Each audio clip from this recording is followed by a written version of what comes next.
Урайым Дилшатов Баткен районундагы Карабак айылынын тургуну. Ал жашаган айыл Тажикстан менен чектешип турат. Урайым ата 2022-жылдын март айына чейин 7.000 сом пенсия алып келген болсо, өткөн жылы 9.000 сом болгон. Ушул жылдын 1-октябрынан Урайым атанын пенсиясы 13.000 сомдон ашты. Мурда пенсиябыз 9.200 болчу эле.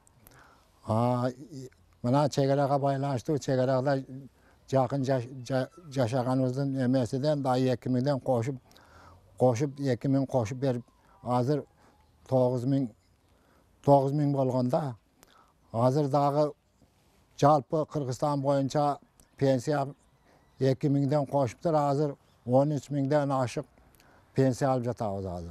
Bir ay murda mamleket başçısının jarlыгы менен көбөйтүлгөн пенсия колго тийди. Кыргызстанда жашап жаткан ар бир пенсионерлердин эмгек тажрыйбасы, жаш курагы жана мүмкүнчүлүктөрү ар кандай болгондуктан кошулган каражаттын да суммасы ар кыл. Буга чейин 500 сомго чейин гана жогорулап келген пенсиянын көлөмү бул жылы сезилерлик өлчөмдө кошулду.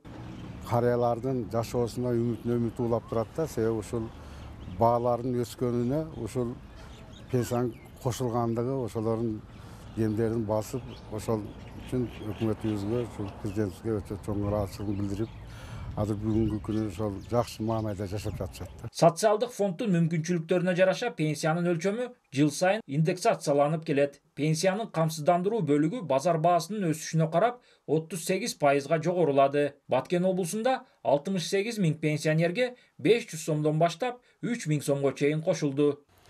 Ба статтын берген маалыматына караганда 26%га өскөн болсо, биз 38%га жогорулаттык. Жогорулатканда кандай болду? Бул эң төмөнкү жогорулатуу бул 500 сом кошулду.